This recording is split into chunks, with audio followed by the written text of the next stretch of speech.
Bonjour à tous et à toutes. Aujourd'hui, je suis en compagnie de Mégane Péré-Mélançon, députée de Gaspé. Bonjour. Bonjour.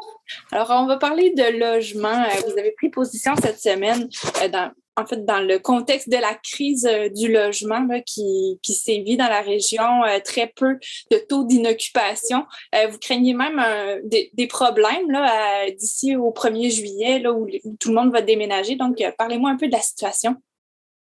Bien, comme vous savez, j'ai hérité du dossier de l'habitation comme porte-parole là, sur les dossiers nationaux. Donc, on est en train de travailler des propositions au Parti québécois pour résoudre la crise qui sévit un peu partout au Québec et on le sait là en Gaspésie. Et on a vu encore des données récentes là, de la SCHL qui parlait de taux d'inoccupation encore très bas pour plusieurs villes dans la Gaspésie.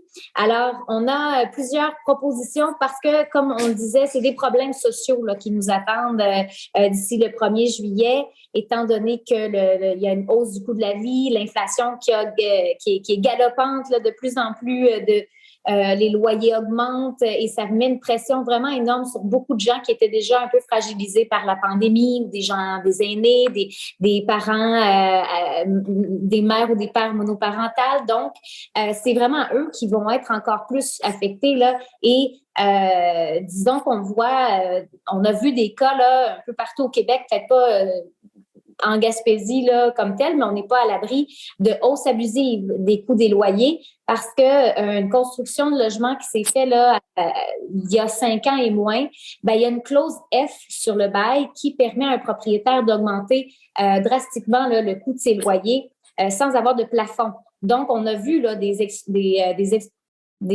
évictions déguisées, malheureusement, des gens qui se sont retrouvés à la rue parce qu'ils n'étaient pas capables de payer les nouveaux taux. Donc ça fait partie de nos propositions. Il y a évidemment aussi le maintien d'un programme qui est beaucoup utilisé là, par des groupes communautaires en habitation, des projets qui viennent vraiment du milieu et qui font affaire avec Accès Logis. Il y a 10 000 constructions de logements là, en attente dans ce programme-là et on a peur que le programme disparaisse éventuellement. Ce sont des logements sociaux destinés à une clientèle qui a plus de difficultés là, en matière de revenus. Alors, il faut s'assurer d'avoir encore du logement social pour eux et donc, il faut maintenir le programme Accès Logis. On a vu que la CAQ a annoncé un nouveau programme et là, il y a des rumeurs que ça viendrait affecter le logement social. Et il faut, et ça, c'est une demande là, qu'on partage avec les groupes en habitation, ajouter 5 000 unités de logement par année pour être en mesure de combler les besoins. Ça, c'est partout au Québec, donc on aurait notre juste part en Gaspésie et ça donnerait un petit peu un souffle là, au marché immobilier pour que tout le monde puisse se trouver un logement convenable et abordable en fonction de leurs moyens. Ça, c'est deux propositions, mais il y en a quelques-unes aussi là, qu'on a annoncées récemment. Exactement. Donc, je regardais un peu dans le communiqué de presse que vous avez émis. On parle d'un taux d'inoccupation inférieur à 3 %. Ça représente une situation de crise.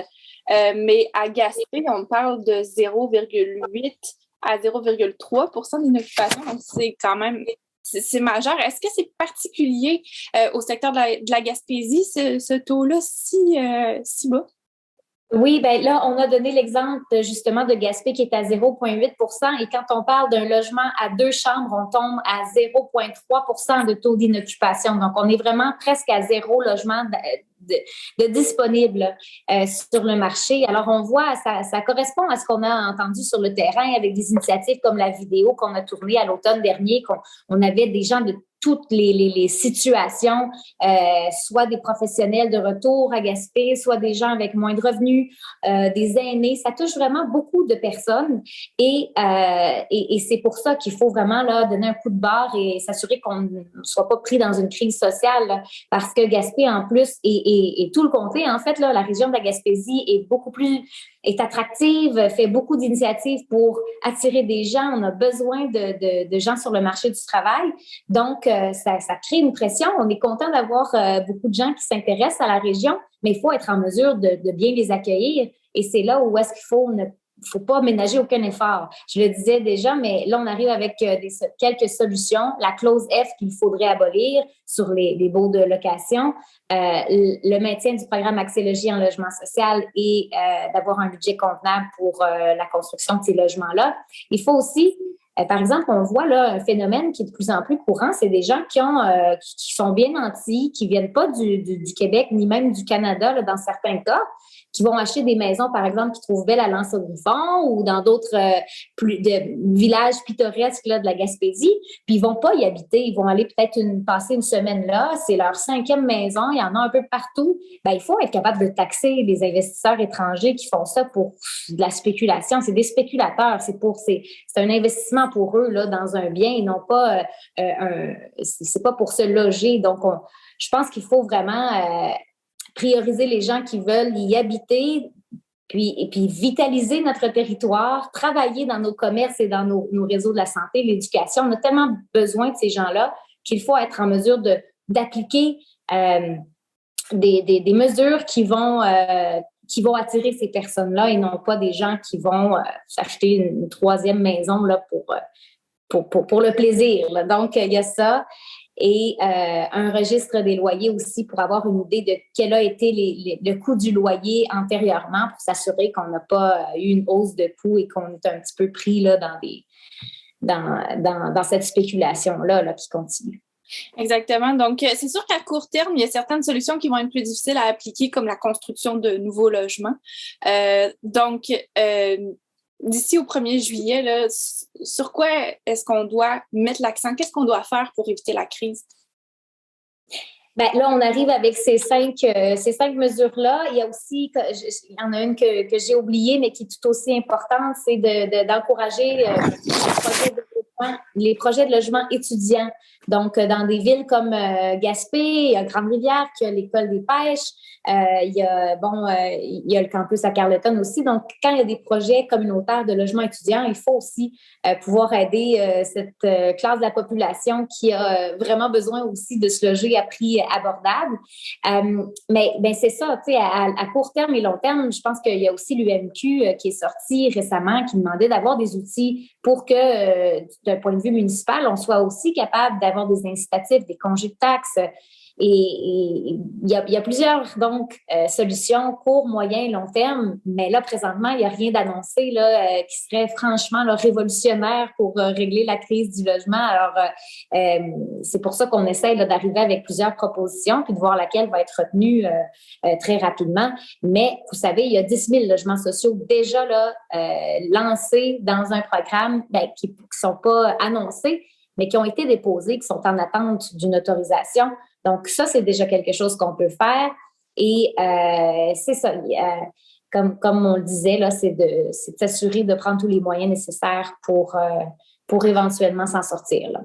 On sait qu'en Gaspésie, les familles sont de moins en moins nombreuses. Les gens vivent souvent seuls ou à deux dans des très grandes maisons. Est-ce qu'un assouplissement des règlements municipaux pour pouvoir intégrer une 2e unité à l'intérieur d'une maison pourrait représenter une solution? Ben, on ne s'est pas penché particulièrement sur ce sujet-là. Il faudrait l'analyser.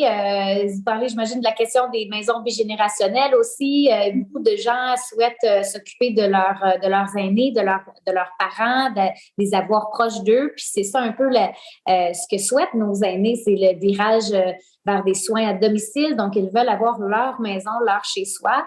Il faut pouvoir aussi leur offrir ce qu'ils souhaitent. Au sens plus large, là, pouvoir transformer, par exemple, une maison unifamiliale en duplex, est-ce que ça pourrait aider la situation? Bien, c'est ça, toutes les solutions. Puis ça permettrait justement au monde municipal, s'il y avait un peu plus de latitude sur ce genre de projet-là, d'avoir de pouvoir donner des incitatifs de ce genre-là, ben ça pourrait être une solution parmi d'autres. Mais je sais pas, ça fait pas partie des propositions qu'on avait aujourd'hui. OK, parfait. Ben, vous en avez déjà une bonne. On en a plusieurs, mais c'est ça, c'est qu'en fait, il faudrait vraiment qu'il y ait des discussions le plus ouvertes possible, que la ministre fasse fasse des consultations, qu'elle soit sur le terrain. Bon, là, on attend encore une politique d'aménagement du territoire. Est-ce que vraiment ça va tout répondre aux besoins en logement et en aménagement du territoire? Encore là, on a des craintes. On est tard dans le mandat du gouvernement là, pour agir. Ça va bientôt faire 4 ans là, qu'on siège. On tombe en année électorale. Donc, on aimerait bien que les annonces ne viennent pas à la toute fin là, pour faire plaisir aux citoyens. Il faut que ça vienne rapidement. Là. C'est une urgence. On parle de crise là, s'il n'y a rien qui est fait d'ici le 1er juillet. Donc, faut vraiment travailler très fort. Très bien. Donc, Liliane Perry-Melançon, merci beaucoup. On va continuer de suivre la situation de très près. Merci.